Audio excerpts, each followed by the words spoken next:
Hello, Rose. It's so good to see you. And you. I love Tuesdays because I get to spend some quality time with you. It's amazing. And what's the weather like in Tassie today? Beautiful, 23 degrees. Oh, we've got similar weather, which is fantastic. I feel like we're just next door to each other. I'd like to say a special thank you to our sponsors, Be Live TV and My Time TV, who support us in this journey of healing through love. Guys, if this is your first time here, let me just share with you, welcome to the Healing Through Love show. And for those who've been before, welcome back. We are a social enterprise. I've got to put these teeth back in. A social enterprise whose vision is to shift awareness on domestic and family violence within the community and to help the survivors. Our mission is to provide family and domestic violence survivors with a soft place to land by offering advice and services for both them and their families. Thank you, Charlene. And as well as the Healing Through Love show, we hold annual Pamper Days for survivors in South Australia. And local businesses come together and they pay it forward by providing their services and resources for the day for free to give our survivors a much needed day of indulgence. And each week on this show, we interview experts and survivors who lovingly share their personal stories and offer our listeners advice who have experienced abuse no matter where they are on their journey. So true. And today we've got a very special guest. Now, Rose is going to pop away and help us with the back end of producing the show, because that's Rose's special area of amazingness, is all of the admin in and around producing live broadcasts. So if this is something that you want to look into, whether it be podcasts or live broadcasting, make sure you reach out to Healing Through Love and have a chat with Rose, because she's brilliant at what she does.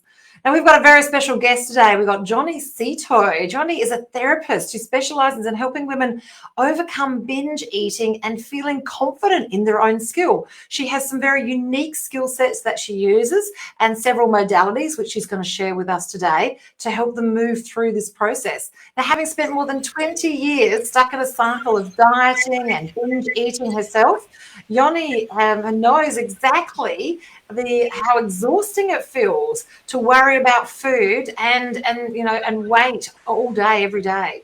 It's only now that when Joni actually hit rock bottom, and I'm going to let her explain a little bit more what happened in 2017, and now she's in a position where she can make a difference for other people. And she's going to share her unique weightless method, which helps women make peace with food and reclaim their worth and feel confident and comfortable in their own skin. Welcome, Joni. Hey, Charlene. So nice to see you. Oh, I'd love you to begin our chat today and just, tell your story, because we love it when you get personal and tell, how did you get here? Yeah, absolutely. And it is true, my personal story, that I got here because I wasn't always a therapist. I used to work a corporate job and, have a completely different life to this. But really, it's through my own healing journey that I kind of embarked on this path. And I'd say it all kind of goes back to my childhood years where you know what it's like to be a woman in our modern society, right? On one hand, we're kind of stuck between $1 billion fashion and beauty industry that are all telling us how we should be looking and, what kind of perfect waistline we should be having. And then on the other side, we've got another $1 billion industry that's just filling aisles and aisles of the supermarket with comfort food to mop up our insecurities whenever we're not feeling good about ourselves, right? So for me, growing up, we kind of had this thing that we did every single morning. You'd wake up, walk over to the bathroom, take your PJs off, go to the bathroom, and then get the scale out. And so you'd get naked, get on the scale, see what the number is that morning. And then we'd all sit around the breakfast table comparing our weights. And even like as a little girl, I kind of already observed that every time that the number would go up, my mom wouldn't be so happy. But whenever it went down, then she was really happy. And so over time, doing that every single morning, I kind of got the message that if I wanted to feel good about myself, and even if I wanted to feel loved, then I needed to be skinny. And that kind of set me on this path of pursuing a thinner body. Kind of almost became my mission in life. And so doing all the diets year after year. But then what happened as well is that anytime that I got overwhelmed at work, or anytime that I didn't feel so good about myself, then I ended up turning to food for that kind of comfort. And so it got me stuck in this real cycle of not feeling good about myself and going and dieting, trying to lose weight. But then anytime that I didn't feel good about myself, going to food to temporarily feel better, which then of course made me feel worse about myself. But it's just this kind of cycle that was going on and on and on. And I know there's a lot of women out there that are kind of sometimes stuck in that same cycle as well. And this time of the year, it seems to raise its head even more. So what do you think, Joni, in your story was the deciding factor? What was the tipping point? What was that, what do they say? The needle in the haystack, the needle that broke the camel's back. What was the thing, the deciding point for you, the burning the boats moment? What happened? What was that? Yeah, so it kind of goes back to 2017. Pretty much my whole life, I made decisions based on what it would do to my weight, funnily. So I'm, as you can probably hear, not originally from Australia. I moved here back in 2013 because I thought that, everyone in Australia, they're really sporty and fit. So if I move here, that I'm going to be skinny, right? I love that you think that about us. Right. What happened to the beer and thongs and the flannelette shirt thing? Yeah, well, I only found that out once I got here. I love that. So where are you from, Joni? So I'm originally from Belgium. Best chocolate in the world. Yes, yes, definitely. Chocolate and beer used to be very much part of my identity back then. Yeah, but then same. So I was working in finance in a corporate job, working my way up the corporate ladder, and so stressed a lot of the time. And my job was quite international, so it was taking me all over the place. And so I thought, okay, well, I'm obviously struggling with my weight because I'm so stressed, and it's because of this job. Like, it's always something outside of us that we think causes the problem, right? So I thought, if I quit my job and I start a health food store, then I'm going to be surrounded by healthy food, and then I'm going to be healthy. Now, a year and a half into that, I was a very stressed business owner who was now surrounded by food all the time. And what is my number one thing that I do when, I'm stressed? But it was a good thing because to a certain extent, it really kind of pushed my binge eating over the edge. And I was binging on a daily basis to cope with the stress of it all. My relationship was kind of on its last legs because, I was so stressed. I was so unhappy in my own skin.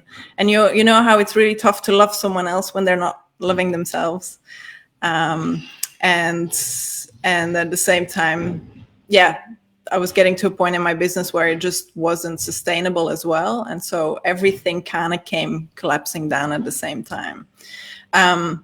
But in a way, that was a really good thing. And I sometimes feel like we kind of get gifted these little challenges in our life because they force us to dig a bit deeper and to address some of the things that maybe aren't working in our life.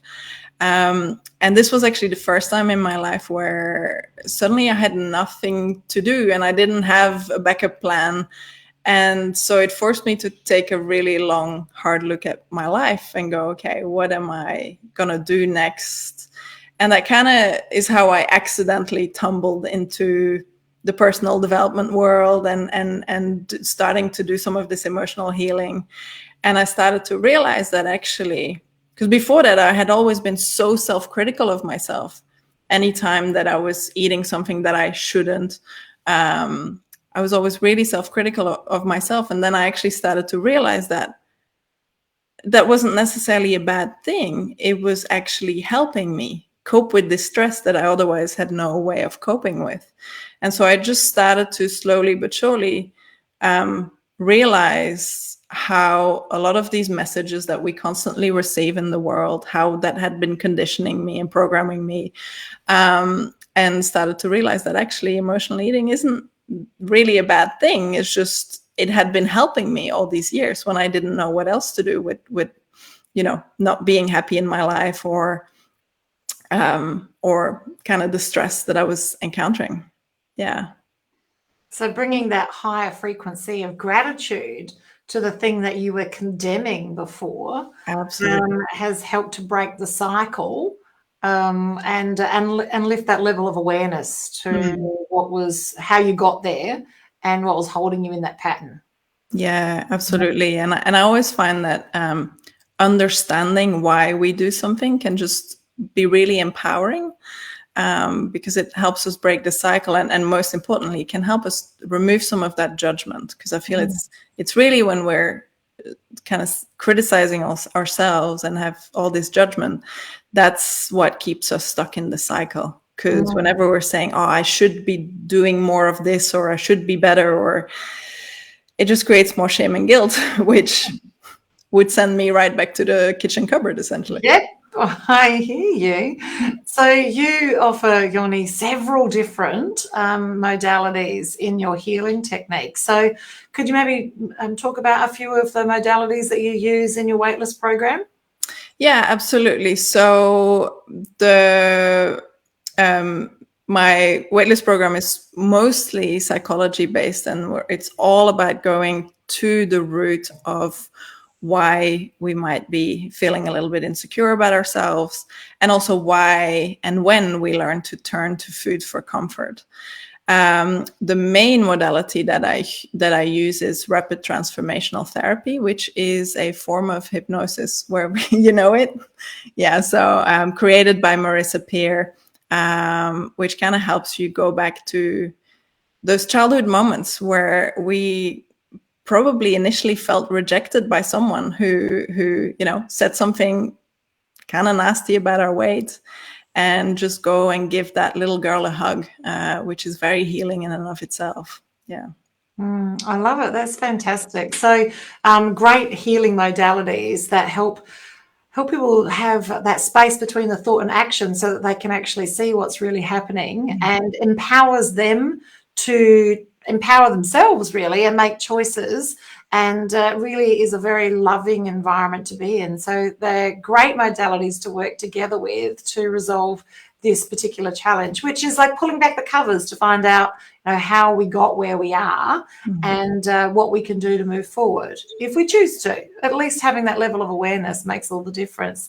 So what's your service delivery? So how do you serve people? Is it face-to-face? Is it online? Like, how do you work with people?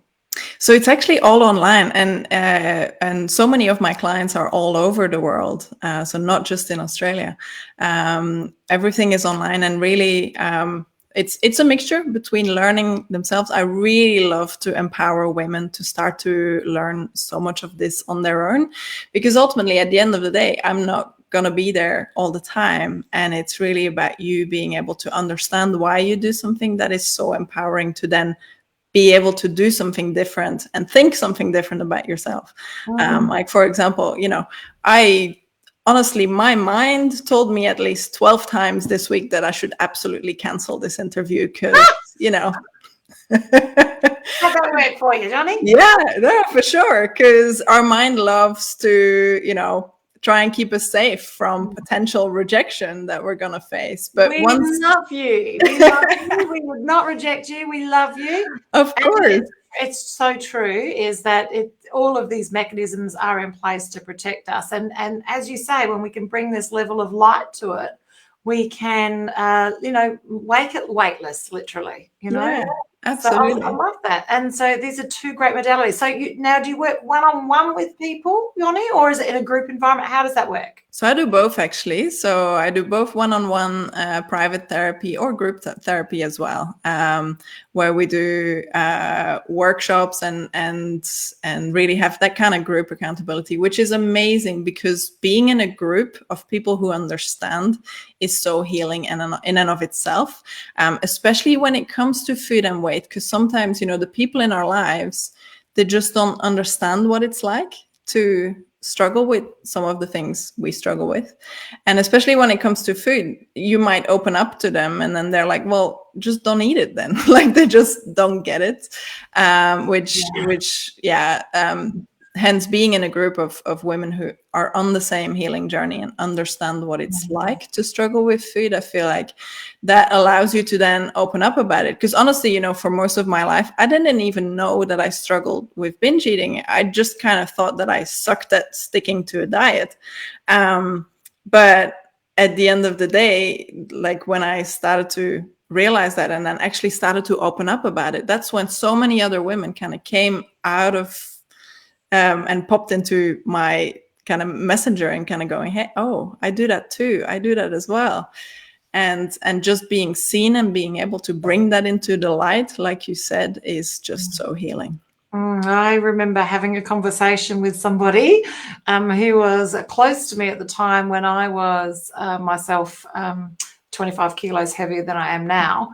And they couldn't understand why, knowing what I know, why I can't just get it together, really. Yes. And so I found that having a conversation about how much alcohol they consumed and sort of saying, okay, so if I told you couldn't drink any more beer, what would happen? Well, I'd just go have another beer. I'm like, okay, well, it's sort of like that for me in food, is that, when I go on a diet, it's like, this is what I can't have. And then as soon as like no one's looking, I'm just going to have what I want. And so that helped me explain that. Didn't fix it, didn't fix that relationship either, but at least it allowed me to sort of say, hey, because not everyone gets the food thing, but they sometimes get an equivalent challenge with either, going to the pokies or another addiction, because it really is all the same thing, isn't it? They're all just different levels of the same challenge, isn't it really? Yeah, absolutely. It's all different ways that we cope with our stress. My husband has he's kind of an overachiever. So he just works a lot. And that's kind of, one of those coping mechanisms that society loves there. And so he couldn't, like in the beginning, couldn't really see, definitely couldn't understand my kind of struggle with food and weight, because he thought, well, I'm so good.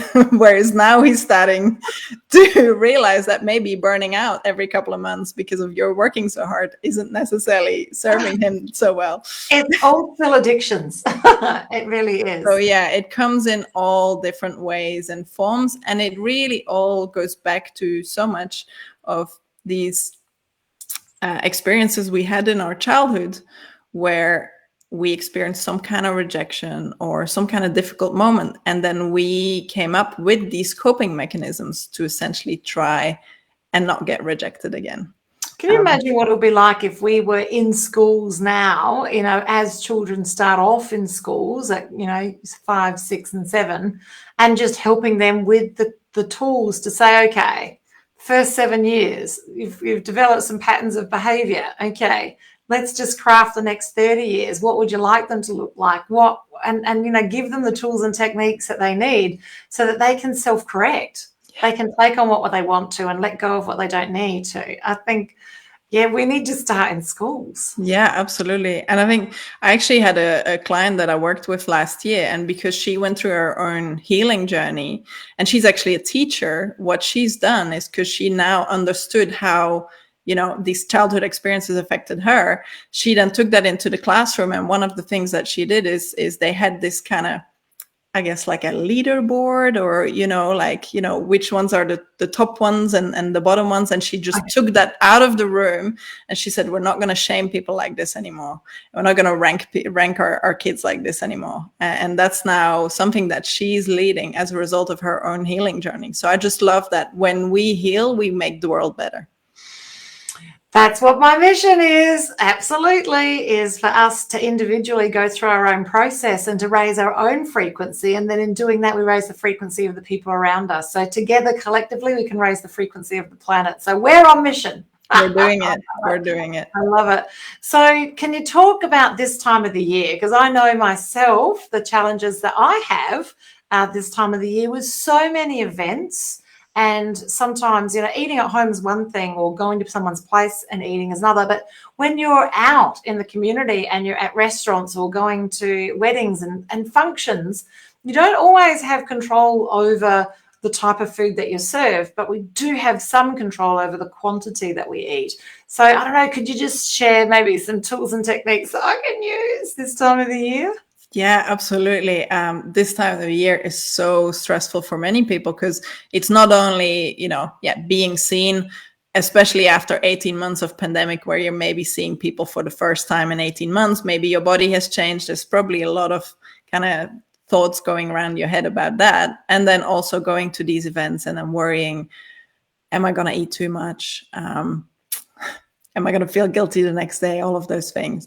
So the two things that I would really say is, yes, like you said, we might not have control over the food that's going to be there, but the one thing we do have control over is actually the way we think about it.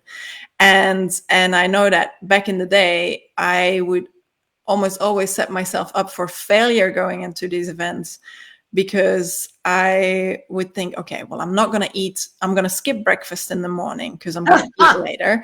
And then I'm not going to touch any of the appetizers, and I'm not going to only have one plate and maybe one piece of dessert, but nothing more. And then you get there, and, the minute they stick a glass of champagne in your head, all of that goes on the window. And before you know it, you're eating the appetizers, and then you're like, screw it, I might as well eat everything now. And so I think that's the first thing, is kind of to not set ourselves up for failure that way, and actually really going into it and giving yourself permission to enjoy the food and to enjoy the day. Because by focusing more on that joy frequency, you're in the moment, you're present, you're doing it, you're appreciating the food even more, and then you're not having that guilt later. And because you're also more present with it, it's really interesting, because we always assume that the opposite will happen. We always assume, oh, well, if I just allow myself to eat as what I want, then I'm going to just let myself go. But it's actually the opposite. It's a little bit counterintuitive. But what happens when we truly allow ourselves to enjoy our food, we're noticing so much more when we're getting full and when we've had enough. And then because we've enjoyed it, we're feeling full and satiated, and we're just okay to stop there, which is so interesting. And then, yeah. So true. I noticed that when I changed my level of being present when I ate, and then I would enjoy every single mouthful. It wasn't like tick the box, got to eat this in this amount of time and then we can move on.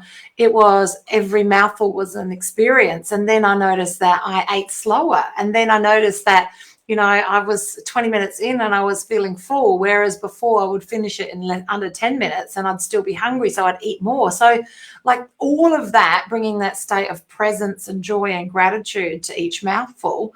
Whereas before I'd count how many times I'd chew, and that's great, maybe for my digestive system, but it wasn't okay for my head. And it wasn't okay for me spiritually as a human. So just, I love these concepts that you have for your Weightless program.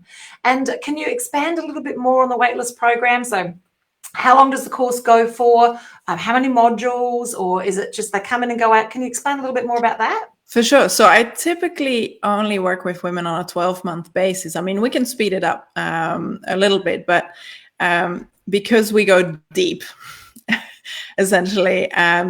We start with awareness. As you know, awareness is already half the battle. So we dive in and start to decode your cravings and kind of have a look at why you really turn to food.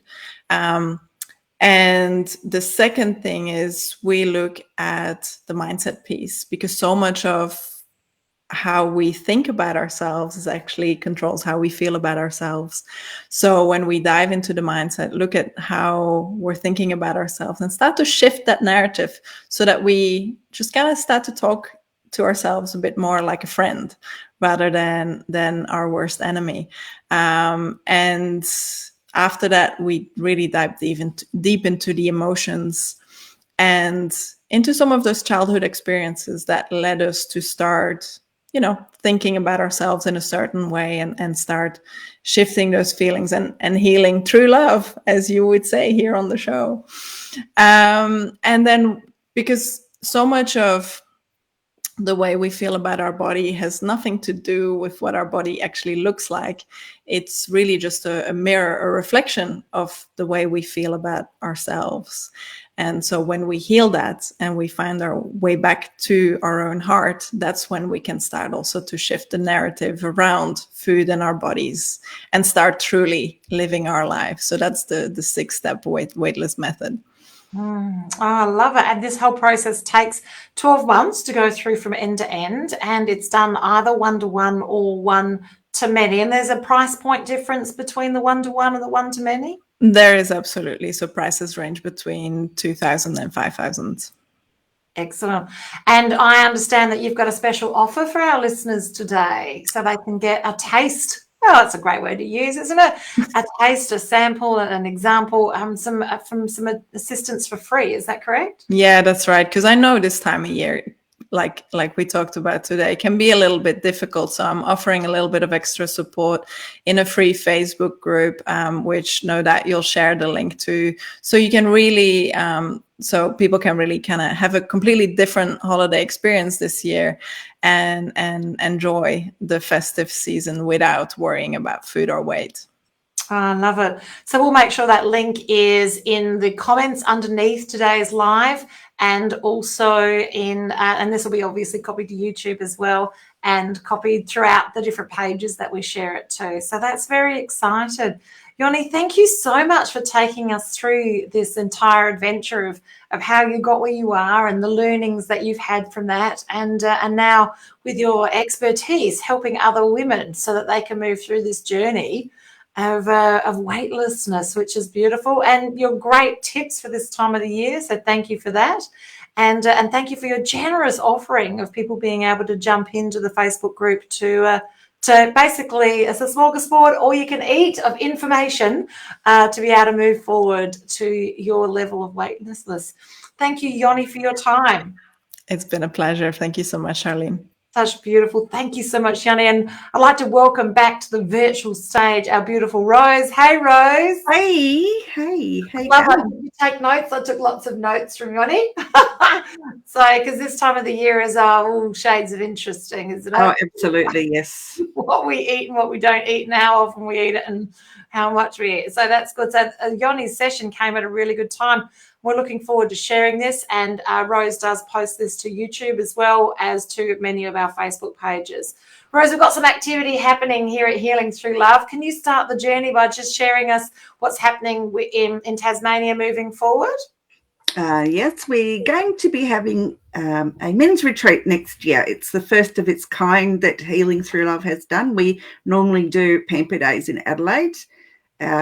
We explained early on that, survivors come and get pampered for the day with hairdressing and makeup and all sorts of other things. But this men's retreat is for men in the domestic and family violence space and to those who have been sexually abused, either as children or as teens, for them to come to a safe space to, tell their stories.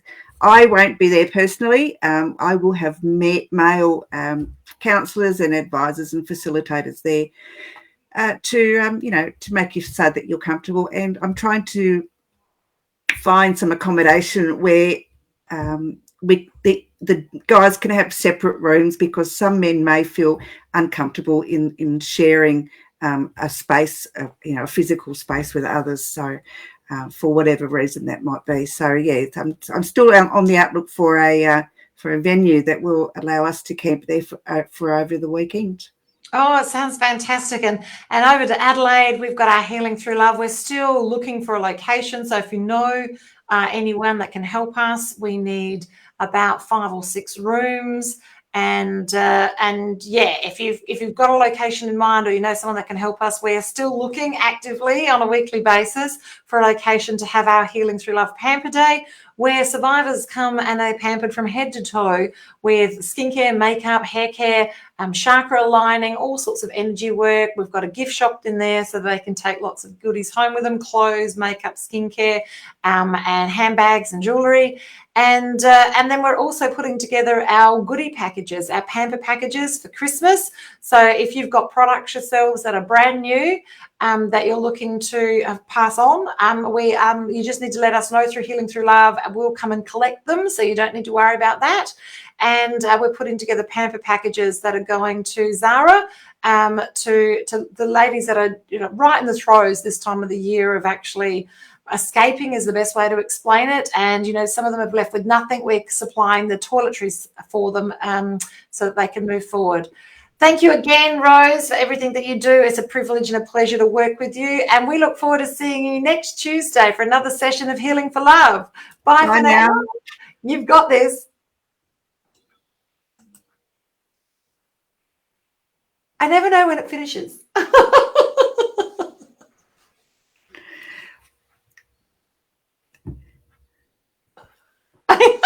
I love it. Rose.